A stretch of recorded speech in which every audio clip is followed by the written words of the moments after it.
First of all good afternoon to all of you. हम क्या कर रहे थे बच्चों, हम पढ़ रहे थे आपका जो है करंट इलेक्ट्रिसिटी, और करंट इलेक्ट्रिसिटी में हम इसके पिछले लेक्चर में रेजिस्टेंस के बारे में बात किया था हमने कि रेजिस्टेंस जो है वो किस पे डिपेंड करता है। ठीक है, तो टेम्परेचर पे डिपेंड करता है। इनफैक्ट हम बोलेंगे ऑल फिजिकल कंडीशन जो है कांस्टेंट रहे तभी बोलोगे रेजिस्टेंस जो है किस पे डिपेंड करता है, रो एल बाई ए पे, मतलब लेंथ और क्रॉस सेक्शनल एरिया पे।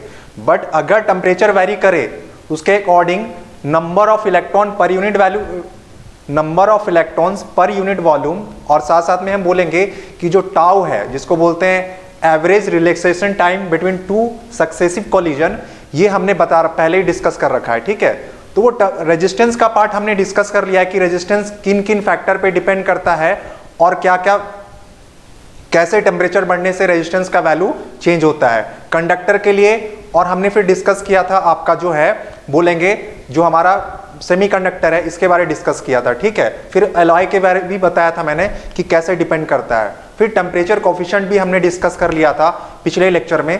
तो आज हम पढ़ेंगे ना जो आपका बहुत ही इजी, अब देखोगे सेशन को पूरा एंजॉय करोगे आप। ठीक है, क्या पढ़ना है हमें, कॉम्बिनेशन ऑफ रेजिस्टेंस के बारे पढ़ना है। ठीक है, मतलब अगर रेजिस्टेंस को हम सीरीज में लगा देंगे तो उसका जो इक्विवेलेंट रेजिस्टेंस कितना होगा, अगर रेजिस्टेंस को हम पैरेलल में लगा देंगे तो उनका इक्विवेलेंट रेजिस्टेंस कितना होगा। तो पहले तो हम उनका डेरिवेशन समझेंगे, डेरिवेशन का जो रिजल्ट आएगा वो आपके लिए इंपॉर्टेंट है, आपको रिजल्ट याद होना चाहिए। ठीक है, तो उसके बाद हम प्रॉब्लम में इनको क्या करेंगे, अप्लाई करेंगे बच्चों। ठीक है, तो चलिए आते हैं स्टार्टिंग से समझते हैं। देखिए आपका सबसे पहले क्या है, series and parallel connection of resistance, मतलब कॉम्बिनेशन ऑफ रेजिस्टेंस पढ़ेंगे हम कि रेजिस्टेंस को कैसे कंबाइन करेंगे हम। ठीक है, तो सबसे पहले जो आपका है बोलेंगे conducting material of particular resistance meant for use in circuit is called resistors, मतलब कंडक्टिंग मटेरियल। इनफैक्ट बोलेंगे सारे जितने मटेरियल, इवन हम बोलते हैं बेस्ट कंडक्टर ऑफ इलेक्ट्रिसिटी किसको बोलते हैं, सिल्वर। समहाउ उसमें भी थोड़ा बहुत क्या होता है, रेजिस्टेंस होता है। तो यहां पे बोला है कि conducting material of particular resistance meant for use in the circuit is called resistance. Resistor is sometimes simply referred as a resistance. इसका जो है इसको सिंबॉलिक फॉर्म में जो रिप्रेजेंट किया जाता है वो आप देखोगे कुछ इस तरीके से इसको दिखाया जाता है बच्चों। आप पहले से फेमिलियर होंगे, पहले से भी आपने ध्यान दिया होगा, क्लास 8 में भी पढ़ा होगा आपने, है ना। ये दिस इज रेजिस्टेंस, इस तरीके से दिखाया जाता है रेजिस्टेंस को। और two or more resistance can be connected in series or parallel in manner that's combination of these two, मतलब इन रेजिस्टेंस को हम सीरीज में कनेक्ट करेंगे तो इनका क्या इफेक्ट होगा, पैरेलल कनेक्ट करेंगे तो क्या इफेक्ट होगा। ठीक है, इन चीजों को हम देखेंगे। रेजिस्टेंस किस पे डिपेंड करता है वो पिछले पार्ट का लेक्चर था, आज हम कॉम्बिनेशन ऑफ रेजिस्टेंस पढ़ेंगे। तो चलिए आते हैं, पहला जो है ये आपके सामने है सीरीज कनेक्शन ऑफ रेजिस्टर्स।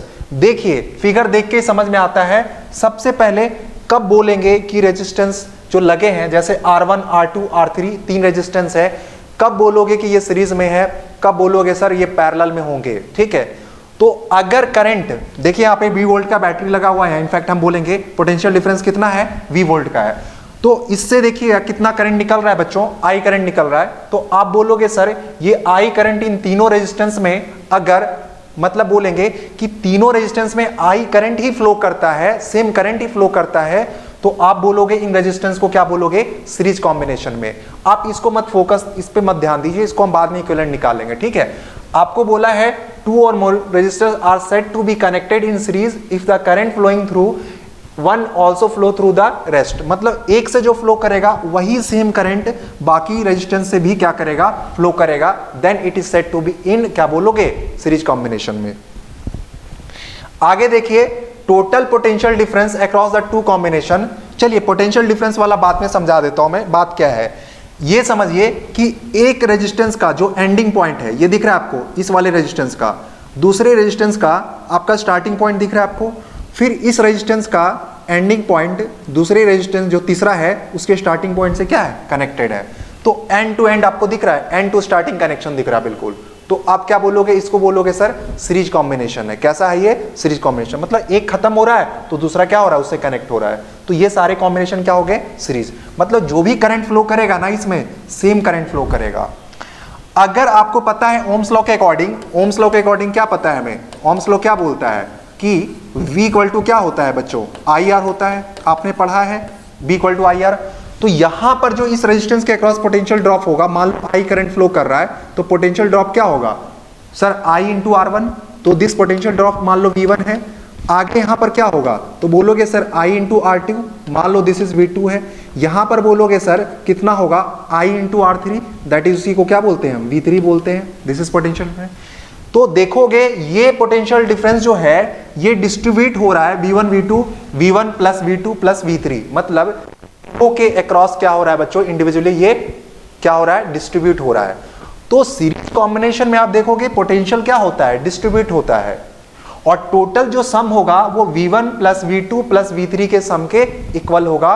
ये ऑलरेडी मैंने बताया भी क्लास में, ठीक है। तो बोलेंगे जो V होता है वो क्या होता है बच्चों, V1 plus V2 plus V3 के इक्वल होता है। इनफैक्ट हम जो इक्विवेलेंट रेजिस्टेंस निकालते हैं इनका, वो R इक्विवेलेंट जो होता है उसमें हम इस मेथड को, इनफैक्ट इस कॉन्सेप्ट को यूज करते हैं कि टोटल पोटेंशियल जो होगा वो क्या होगा, sum of the individual potential drop across R1 R2 और R3 के अक्रॉस। ठीक है बच्चों, तो चलिए टाइम वेस्ट के बिना हम ज्यादा फोकस करेंगे किन पे, वो सेम पॉइंट लिखा हुआ है यहां पर, तो आप इसको सीरीज कॉम्बिनेशन को समझ सकते हैं, पूछता कोई नहीं है, बस ध्यान देना है कि सीरीज कॉम्बिनेशन होता क्या है। ठीक है, अब आते हैं पैरेलल कॉम्बिनेशन पे।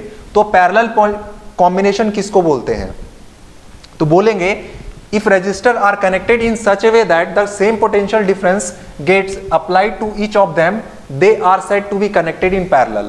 मतलब कि आपका बोल रहा है कि सेम पोटेंशियल ड्रॉप, मतलब ये V वोल्ट, देखिए यहां पर, आप यहां पर फोकस कीजिए इस चीज को, मैं यहां पे थोड़ा दिखाना चाहता हूं इसको बड़ा करके, इनलार्ज करके नहीं, ठीक है, ठीक है। देखिए ये वाला, देखिए आप ये पॉइंट को फोकस कीजिए जिसको मैं दिखाना चाह रहा हूं, इस पॉइंट को फोकस कीजिए बच्चों। सारे देखोगे R1 R2 R3 सारे रेजिस्टेंस क्या है, इन दो पॉइंट्स के बीच ही कनेक्टेड है, तो ऐसे कॉम्बिनेशन को हम बोलते हैं सिंपली पैरेलल कॉम्बिनेशन। बस इतनी सी बात याद रखना है आपको। अगर दो सेम पॉइंट्स के बीच में जितने रेजिस्टेंस कनेक्ट हो, यहां पे R1 R2 R3 हो, मानो तो n रेजिस्टेंस को कनेक्ट कर दो, तो सारे के सारे कैसे होंगे, पैरेलल। दोनों सेम पॉइंट्स के बीच में कनेक्ट होने चाहिए जितने भी रेजिस्टेंस है, तो आप बोलोगे सर क्या होगा, वो parallel combination. Very very simple, ठीक है, दिस इज व्हाट।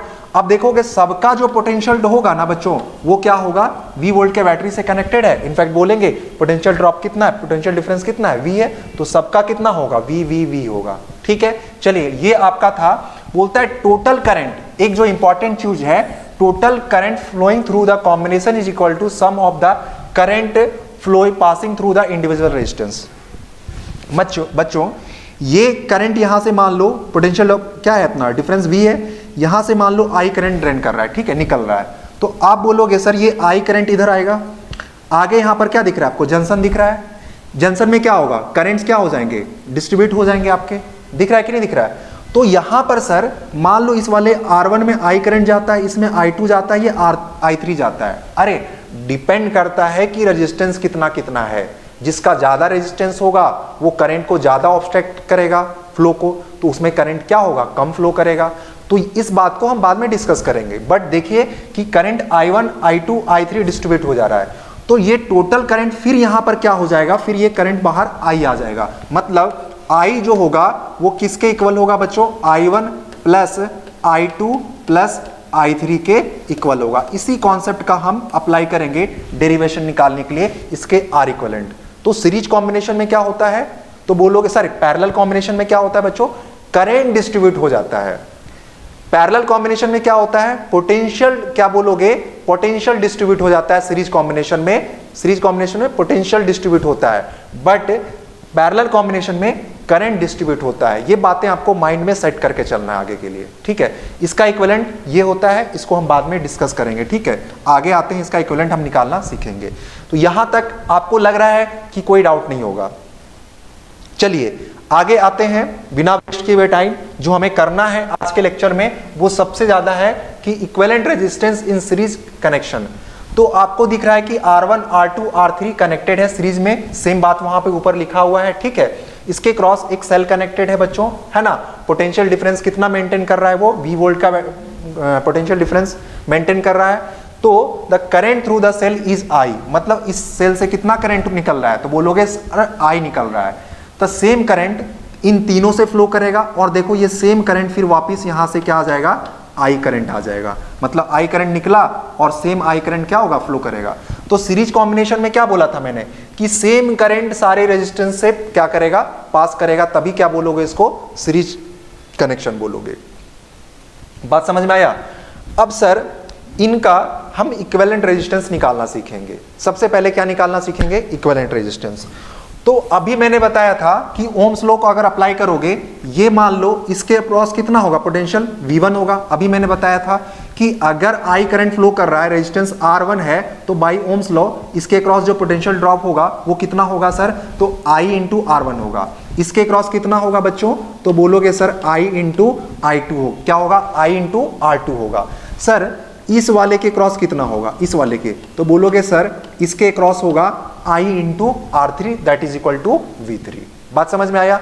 तो हम बोलना चाह रहे हैं कि V1 जो होगा बच्चों वो क्या होगा, I इंटू R1 होगा। कैसे होगा, बाई ओम्स लॉ। कैसे बोलोगे, बाई ओम्स लॉ। ठीक है, आगे जरा देखिए, अगर बोलोगे V2 जो होगा वो कितना होगा बच्चों, I इंटू R2 होगा। अगर V3 की बात करेंगे सर तो I इंटू क्या होगा, R3 होगा। ये भी क्या होगा, by Ohm's law, same reason. ठीक है, सेम रीजन। अब मैंने क्या किया, इसका क्योंकि देखने में खराब लग रहा है हमें, तो क्या करेंगे, हम एक ऐसा रेजिस्टेंस निकालेंगे जो इन तीनों रेजिस्टेंस का इक्विवेलेंट हो। मतलब जो ये तीनों रेजिस्टेंस जो काम कर रहे हैं, जितना पोटेंशियल ड्रॉप हो रहा है इन तीनों रेजिस्टेंस को मिलने के कॉम्बिनेशन के बाद, वो एज इट इज हम एक ऐसा रेजिस्टेंस निकालेंगे जो इन तीनों के ड्रॉप के इक्वल हो। मतलब इन तीनों रेजिस्टेंस का जो इक्विवेलेंट रेजिस्टेंस आएगा उसके इक्वल होगा। मतलब जो ये रेजिस्टेंस तीनों मिलके काम करेंगे, ये भाई अकेला काम करेगा। This is what equivalent resistance होगा। बात समझ में आ रहा है, बिल्कुल स्लोली बता रहा हूं मैं आपको, आराम आराम से। This is called equivalent resistance. Equivalent resistance का एक ही मतलब होता है कि आप ये तीनों रेजिस्टेंस जो काम करेंगे इंडिविजुअली, जितना पोटेंशियल ड्रॉप करेगा, ये रेजिस्टेंस अकेला उतना पोटेंशियल ड्रॉप करेगा। दिस इज इक्विवेलेंट रेजिस्टेंस बोला जाता है इसको। ठीक है, तो ये सर्किट को एग्जैक्टली आप बोलोगे इसके इक्विवेलेंट सर्किट होगा। बात समझ में आया। सर अब ध्यान दीजिए कि हमें क्या करना है, तो यहां पर भी कितना करंट, अरे V वोल्ट के बैटरी से लगा हुआ है तो करंट कितना निकलेगा, तो आप बोलोगे सर I करंट निकलेगा। कितना निकलेगा, तो सर I करंट निकलेगा, सेम I करंट फिर फ्लो करेगा और इधर वापस आएगा। बात समझ में आया। तो सर इसका आपको क्या निकालना है, अगर हमें निकालना है इक्विवेलेंट रेजिस्टेंस, मतलब जो R इक्विवेलेंट है ना सर, इसकी वैल्यू निकालना है, तो लगा दो ओम्स लॉ। क्या बोलोगे सर, यहां पर अगर ओम्स लॉ को लगाएं तो V इक्वल टू जो होगा बच्चों, वो आप बोलोगे सर V इक्वल टू होगा I इंटू में R इक्विवेलेंट होगा। होगा कि नहीं होगा, by same reason Ohm's law. आपको अभी मैंने बताया था कि सीरीज कॉम्बिनेशन में पोटेंशियल क्या होता है, डिस्ट्रीब्यूट होता है। मतलब प्रैक्टिकली समझिए कि जितना ड्रॉप ये करेगा, जितना ड्रॉप ये करेगा, जितना ड्रॉप ये करेगा, अरे सबको ऐड कर दूंगा ना मैं, तो किसके इक्वल होगा, V के इक्वल होगा। बात समझ में आ रहा है। टोटल यहां पे जो होगा, जो यहां पर होगा, जो यहां पर होगा, टोटल कितना होगा, तो V वोल्ट के बैटरी से कनेक्टेड है, तो जितना पोटेंशियल ड्रॉप, जितना पोटेंशियल डिफरेंस आपका बैटरी कनेक्टेड है, सेल जो कनेक्टेड है आपका, अरे सेम ही होगा। जितना ये सप्लाई करेगा एनर्जी, वही तो इनके क्रॉस ड्रॉप होगा। बात समझ में आ रहा है।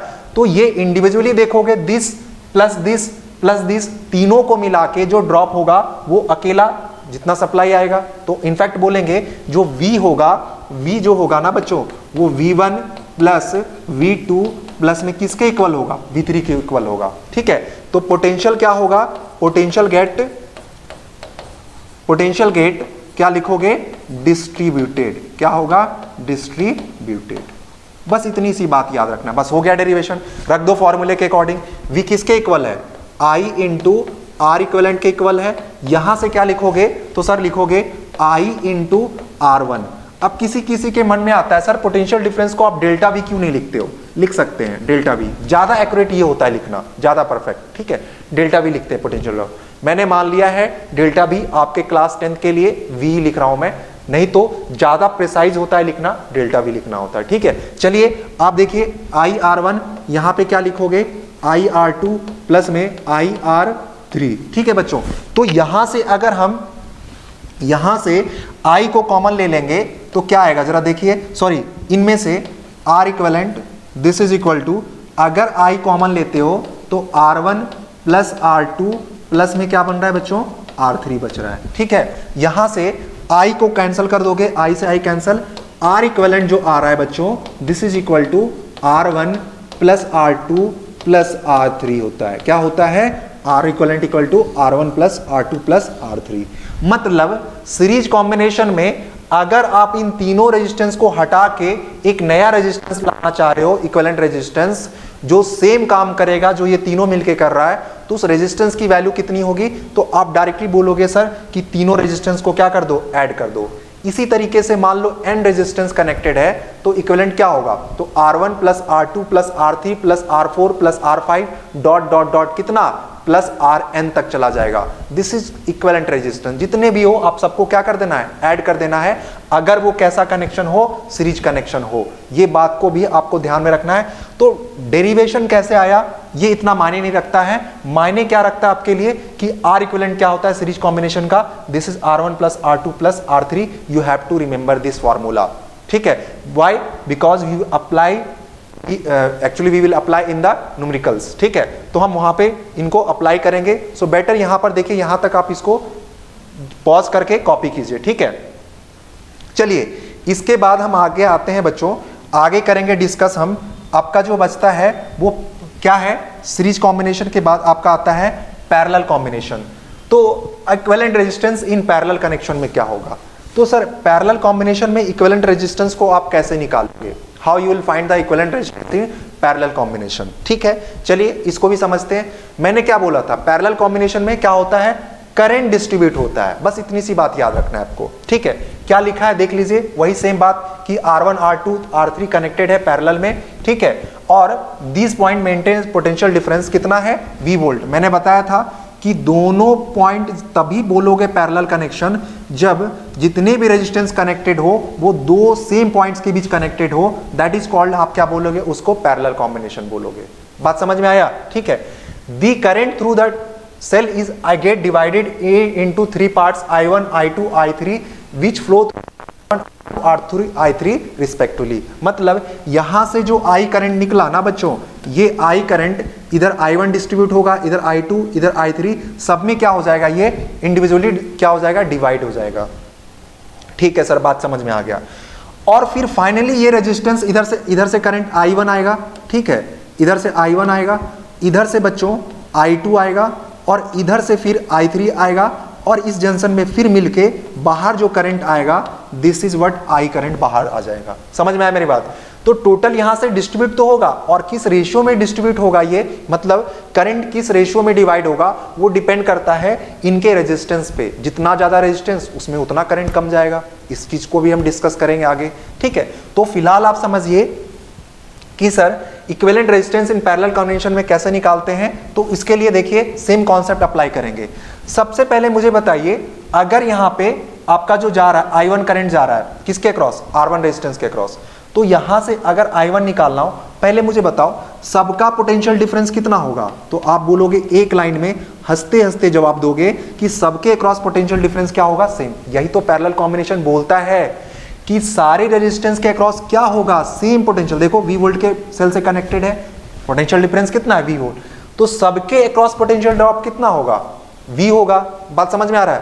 तो अगर मैं I1 लिख लूं ओम्स लॉ से, तो क्या बोलोगे सर, ओम्स लॉ क्या बोलता है, जैसे ऐसे अगर मैं फॉर्मूला के अकॉर्डिंग लिखूं तो बाई ओम्स लॉ क्या बोलता है, तो आप बोलोगे सर बाई ओम्स लॉ के अकॉर्डिंग V इक्वल टू क्या होता है, V इक्वल टू होता है बच्चों I इंटू में R।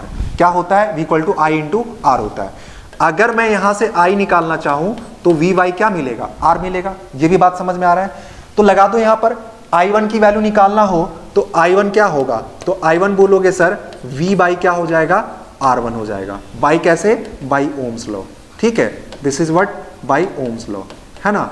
आगे बोलोगे सर कि अगर मुझे I2 निकालना है बच्चों तो क्या लिखोगे, VY R2 लिखोगे, by same reason, by Ohm's law.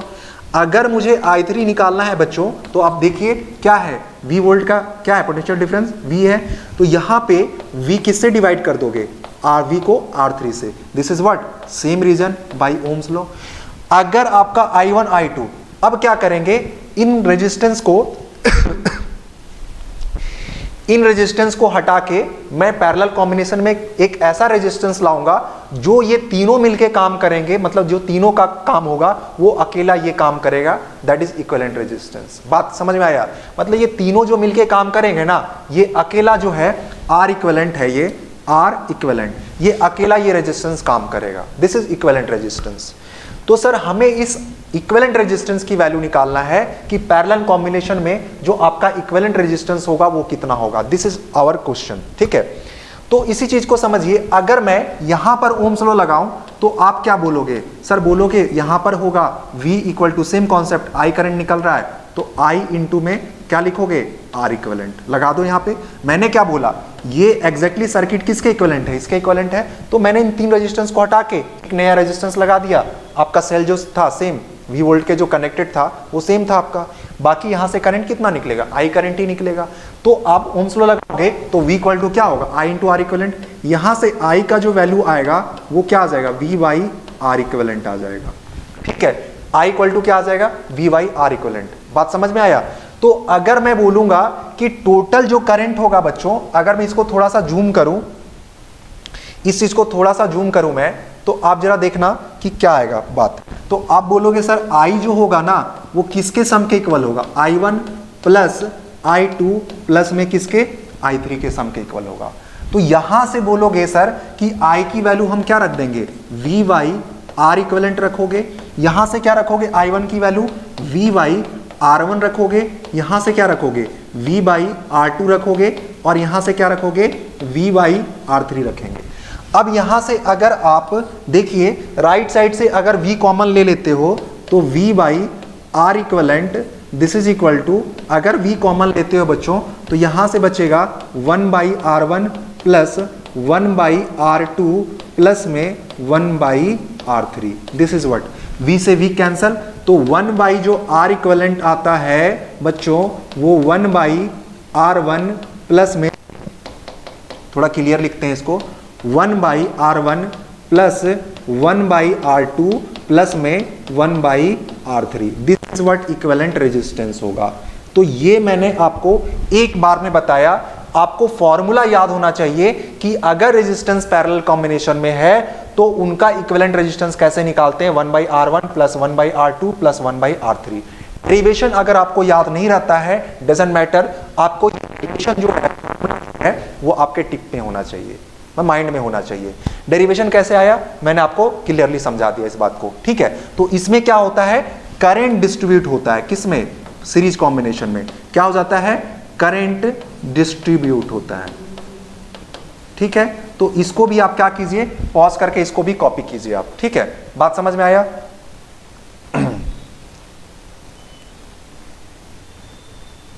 चलिए अब आगे देखते हैं, कुछ थोड़ा सा आगे बढ़ते हैं हम कि सर आगे क्या है हमारा। तो बोलोगे कि अगर आपके इक्विवेलेंट रेजिस्टेंस पैरेलल में, अगर मान लो R1 R2 R3 सारे कनेक्टेड है पैरेलल में, बहुत सारे रेजिस्टेंस है, मतलब n रेजिस्टेंस है, तो R इक्विवेलेंट क्या होगा? 1 by R1 plus 1 by R2 plus में 1 बाई R3 प्लस में डॉट डॉट चलते चले जाओगे 1 बाई R4, इसी तरीके से बढ़ते जाओगे तो देखोगे सर कितना? 1 बाई Rn, कितने होंगे? 1 by Rn, this is equivalent resistance. चाहे जितने भी हो ना, यही फॉर्मूला अप्लाई करेंगे। और सीरीज वाले में क्या था आपका? तो R1 plus R2 plus R3, series तो ऐड करते जाओ सिंपली, इसमें तो एलसीएम लेना पड़ेगा आपको। अब आगे जो पॉइंट आता है, जो इंपॉर्टेंट चीज है, for two resistance R1 R2 connected in parallel, ये फॉर्मूला आपके माइंड में टिप में होना चाहिए। क्यों? क्योंकि ये कैलकुलेशन आपका आसान कर देता है। अगर क्योंकि आप पैरेलल कॉम्बिनेशन में लगा है तो अगर सर्किट तो सिंपल है तो आप तो फॉर्मूला लगा के निकाल लोगे। अगर बड़ा सर्किट आया, थोड़ा सा डिफिकल्ट सर्किट, तो उसमें हमें ओरली सिंप्लीफाई करना पड़ता है फटाफट ओरली, उस केस में ये फॉर्मूला वैलिड है। कैसे आता है बच्चों? मान लो कि दो रेजिस्टेंस लगे हुए हैं तो उनका इक्विवेलेंट कैसे निकालोगे? तो 1 बाई पैरेलल कॉम्बिनेशन में 1 बाई R1 प्लस 1 बाई क्या निकालोगे? R2। अगर 1 बाई R इक्विवेलेंट को ऐसे लिखोगे कि सर एलसीएम लोगे तो क्या होगा? R1 R2, अरे दो रेजिस्टेंस को कैसे कनेक्ट किया आपने पैरेलल, तो इसका इक्विवेलेंट क्या होगा? 1 by R1 plus 1 by R2, this is equal to 1 by R equivalent होगा। एलसीएम यहां पर क्या आ जाएगा? R2 प्लस में क्या आ जाएगा? R1। अगर इसी चीज को आप रेसिप्रोकल करते हो, रेसिप्रोकल, क्योंकि R इक्विवेलेंट निकालना है, तो R1 इंटू R2 अपॉन में क्या आ जाएगा, R1 प्लस में R2। समझ में आया? तो ये आपको याद होना ही चाहिए कि दो रेजिस्टेंस अगर पैरेलल है तो उनका रेजिस्टेंस का प्रोडक्ट न्यूमरेटर में और डिनोमिनेटर में उनका सम लेना है। This is very very important for you. ठीक है, चलिए अब जो बात है, equivalent resistance in parallel connection is less than each of the resistance when resistance is joint parallel to comparatively smaller resistance, the equivalent resistance is very close to the value of smaller resistance. ये बहुत बोलेंगे कि बहुत अच्छी बात बताया इसने कि दो रेजिस्टेंस अगर पैरेलल कनेक्टेड है, ठीक है, एक बड़ा रेजिस्टेंस है एक छोटा रेजिस्टेंस है, तो इक्विवेलेंट रेजिस्टेंस आएगा ना बच्चों, वो छोटे वाले से भी छोटा आएगा। This is the advantage. मतलब पैरेलल कॉम्बिनेशन में रेजिस्टेंस क्या हो जाता है, डिक्रीज। अरे आपको चाहिए क्या, पैरेलल कॉम्बिनेशन, क्योंकि रेजिस्टेंस कम करना है, जितना ज्यादा रेजिस्टेंस कम होगा उतना ज्यादा अच्छा करंट फ्लो करेगा, उतना ज्यादा करंट फ्लो करेगा, करंट मैक्सिमम मिलेगा आपको। बात समझ? तो सर पैरेलल कॉम्बिनेशन में यही एडवांटेज होता है कि रेजिस्टेंस का वैल्यू क्या हो जाता है, डिक्रीज होता है। इनफैक्ट और भी एडवांटेज है, जैसे हाउस होल्ड हमारे जो घर में है, तुम देखना वो किस कॉम्बिनेशन में होता है, तो बोलोगे सर जो हमारा वायरिंग है पैरेलल कॉम्बिनेशन में होता है। क्यों होता है सर ऐसा?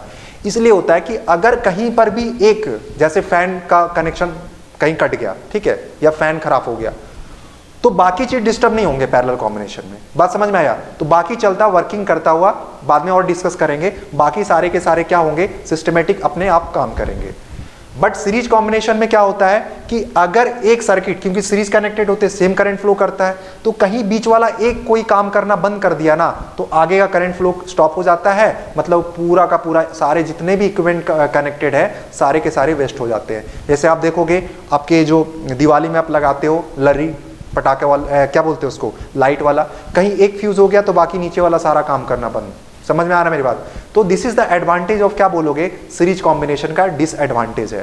पैरेलल कॉम्बिनेशन में रेजिस्टेंस का वैल्यू डिक्रीज होता है, छोटे वाले से क्या हो जाता है, वो छोटा हो जाता है। जैसे एग्जांपल ले लूं मैं यहां पर, अगर मान लो R1 की वैल्यू कुछ है 4 ओम है, ठीक है, R2 की वैल्यू मान लो आपका ले लेता हूं मैं 16 ओम ले लेता हूं। कितना? 16 ओम। तो इक्विवेलेंट निकालो इसका, अभी मैंने बताया दोनों का प्रोडक्ट और नीचे क्या, दोनों का सम।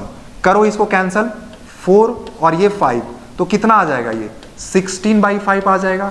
16/5 मतलब समथिंग 3 पॉइंट क्या आएगा बच्चों, 3 पॉइंट क्या करोगे, 3.2 ओम लगभग आएगा अप्रॉक्स।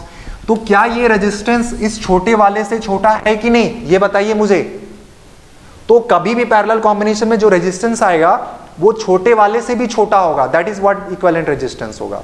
बात समझ में आया?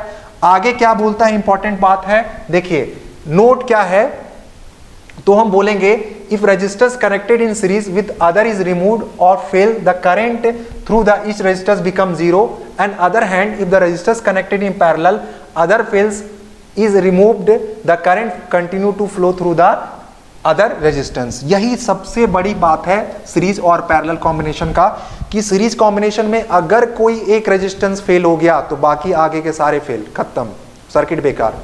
बट पैरेलल कॉम्बिनेशन में अगर एक कोई खराब हो गया तो उसको निकाल दो, बाकी सारा काम करता रहेगा। This is what advantage of series parallel combination over series combination. ठीक है बच्चों, तो एज इट इज मैंने डिस्कस कर रखा था। अब है डिस्ट्रीब्यूशन है, इसको मैं नेक्स्ट लेक्चर में आपको डिस्कस करूंगा, ठीक है, डिस्ट्रीब्यूशन ऑफ करंट।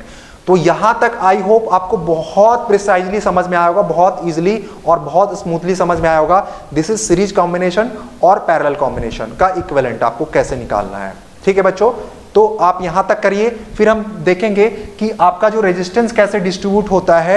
अगर बोलेंगे दो रेजिस्टेंस लगे हैं पैरेलल में तो करंट कैसे डिस्ट्रीब्यूट होता है, किन रेशियो में, तो हम उसको डिस्कस करेंगे, उसका डेरिवेशन करेंगे, बाद में आप फॉर्मूला याद कर लोगे। ठीक है, थैंक यू बच्चों। तो और आगे हम धीरे धीरे आगे इसके प्रॉब्लम को लेके आएंगे सीरीज कॉम्बिनेशन और पैरेलल कॉम्बिनेशन का। ठीक है बच्चों, thank you for watching, have a nice day.